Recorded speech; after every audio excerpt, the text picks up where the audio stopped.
Assalamualaikum warahmatullahi wabarakatuh. Alhamdulillahirabbil alamin wa bihi nasta'inuhu ala umuri dunya waddin. Asyhadu an la ilaha illallah wahdahu la syarikalah wa asyhadu anna Muhammadan abduhu wa rasuluh. Allahumma shalli ala sayyidina Muhammad wa ala alihi wa ashabihi wa man ittaba'ahum bi ihsanin ila yaumiddin. Amma ba'du. Alhamdulillahirabbil alamin. Puji syukur marilah kita panjatkan kehadirat Allah Subhanahu wa taala yang telah memberikan nikmat yang banyak kepada kita, sehingga pada kesempatan pagi hari ini kita masih diberi kekuatan oleh Allah Subhanahu wa taala untuk dapat menjalankan tugas kita sebagai hambanya dan juga sebagai khalifahnya di atas muka bumi.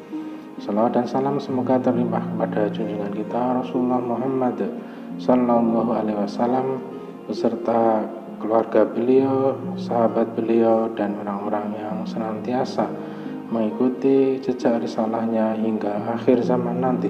Dan semoga kita semuanya termasuk orang-orang yang istiqomah memegang teguh Islam hingga akhir hayat kita nanti. Amin ya rabbal alamin. Pada pertemuan ini kita akan membahas mengenai fiqhul ikhtilaf. Apa fiqhul ikhtilaf itu? Fiqhul ikhtilaf adalah fikih bagaimana memahami perbedaan pendapat di antara kelompok-kelompok kaum muslimin ataupun di antara madhab-madhab yang ada di dalam kaum muslimin, baik madhab itu madhab akidah maupun madhab fikih. Menurut Syekh Yusuf Al-Qaradawi, ada 3 kelompok kaum muslimin memahami konsep Islam. Yang pertama adalah kelompok mutasyadid, yaitu kelompok yang mengqat'iyahkan ranah dzoniyah. Maka yang timbul adalah jumud, kemudian sikap keras, mengkafirkan dan memvonis sesat bid'ah kelompok lain. Kemudian yang kedua adalah mutasahil, yaitu merelatifkan ranah qat'iyah ke dzoniyah. Jadi mutasahil itu orang yang menyepelekan, kelompok yang menganggap memudahkan. Kelompok ini kita mengenal dengan nama kelompok liberal. Kemudian yang ketiga adalah mutawasid, yaitu kelompok yang meletakkan qat'iyah dan dzoniyah secara tawazun. Kelompok pertengahan inilah yang mayoritas kaum muslimin itu berada pada kelompok mutawasid ini. Kita memahami ikhtilaf ada 2 macam, yaitu yang pertama adalah al-ikhtilaf al-furu'i atau ikhtilaf yang sifatnya furu' atau cabang. Kemudian yang kedua itu adalah al-ikhtilaf al-usuli, ikhtilaf atau perbedaan pendapat menyangkut hal-hal yang pokok dari agama. Yang pertama adalah al-ikhtilaf al-furu'i, ikhtilaf dalam hal cabang, yaitu ikhtilaf atau perbedaan pendapat yang tidak menyelisih hal-hal yang qat'i. Maka 2 hal ini bisa 2 kemungkinan. Yang pertama adalah bisa menjadi rahmat, dan yang kedua adalah bisa menjadi tercela. Menjadi rahmat ketika kaum muslimin itu mereka saling toleran, saling bisa memahami, kemudian tidak memaksakan kehendak atau tidak merasa paling benar. Tetapi bisa menjadi juga perbedaan ini menjadi tercela ketika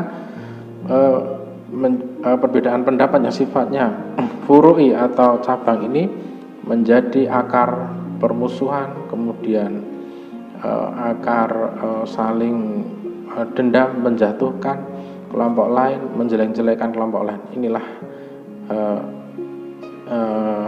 jika perbedaan furu' ini menjadi tercela.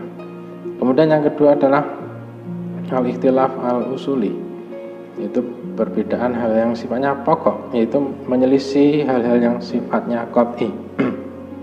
Maka ada dua kemungkinannya. Yang pertama adalah bid'ah, dan yang kedua adalah sampai maksimal adalah keluar dari Islam. MUI telah menetapkan 10 kriteria aliran sesat. Yang pertama adalah mengingkari rukun iman dan rukun Islam.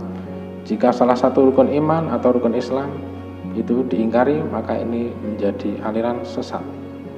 Kemudian yang kedua adalah meyakini atau mengikuti akidah yang tidak sesuai dengan syar'i atau yaitu berdasarkan Al-Quran dan As-Sunnah. Semisal meyakini adanya Nabi terakhir setelah Nabi Muhammad SAW, menganggap bahwa Al-Quran itu belum sempurna dan masih ada kitab lain yang menyempurnakan. Misalnya kelompok Ahmadiyah yang menganggap kitabnya At-Tadkirah itu merupakan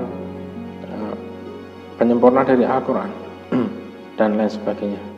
Kemudian meyakini turunnya wahyu setelah Al-Quran, tadi seperti Ahmadiyah. Kemudian mengingkari otentisitas atau kebenaran isi Al-Quran. Yang selanjutnya adalah melakukan penafsiran Al-Quran yang tidak berdasarkan kaidah tafsir. Kemudian yang keenam, mengingkari kedudukan hadis Nabi SAW sebagai sumber ajaran Islam. Yang ketujuh, melecehkan atau merendahkan para nabi dan rasul, menganggapnya di bawah derajat para imam-imam satu kelompok tertentu, seperti Syiah yang menganggap bahwa imam-imam mereka lebih tinggi kedudukannya dari Nabi Muhammad SAW. Mengingkari Nabi Muhammad SAW sebagai nabi dan rasul terakhir. Yang kesembilan, mengubah pokok-pokok ibadah yang telah ditetapkan oleh syariah, semisal sholat, kewajiban sholat 5 waktu. Kemudian kemudian yang kedua adalah tentang haji yang di Makkah, mengelilingi Ka'bah. Kemudian mengkafirkan sesama muslim tanpa dalil syar'i. Ini 10 kriteria aliran sesat menurut Majelis Ulama Indonesia. Kemudian ikhtilaf karena faktor akhlak. Ikhtilaf karena faktor akhlak yaitu pertama membanggakan diri dengan mengagumi pendapatnya sendiri. Kemudian yang kedua, berburuk sangka kepada orang lain dan mudah menuduh tanpa bukti. Yang ketiga, egois dan mengikuti hawa nafsu, diantaranya ambisi terhadap kepemimpinan dan kedudukan.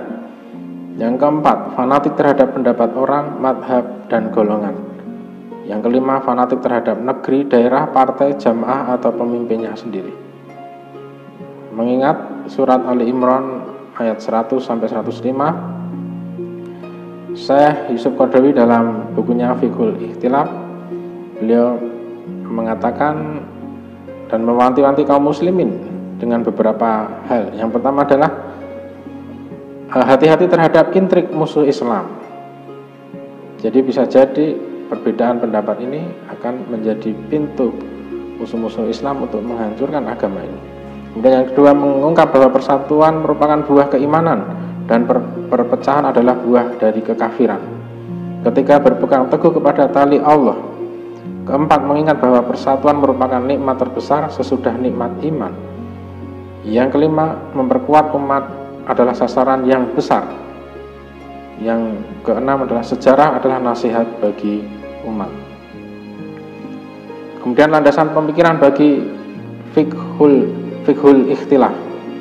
Yang pertama adalah perbedaan masalah furuh atau cabang dari agama adalah kemestian, rahmat dan keluasan yang diberikan oleh Allah Subhanahu wa taala.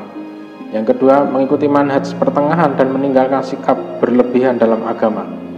Yang ketiga, mengutamakan muhkam bukan mutasyabihat. Yang keempat, tidak memastikan dan menolak dalam masalah ijtihadiyah. Kemudian selanjutnya menelaah perbedaan pendapat para ulama. Yang keenam, membatasi pengertian dan istilah. Ketujuh, menggarap masalah-masalah besar yang dihadapi umat. Jadi kalau suatu kelompok Islam ataupun madhab ataupun jamaah menggarap masalah-masalah besar yang dihadapi umat, maka masalah-masalah kecil seperti perbedaan pendapat otomatis akan bukan menjadi permasalahan utamanya, tidak disibukkan dengan perbedaan pendapat. Kemudian bekerja sama dalam masalah yang disepakati.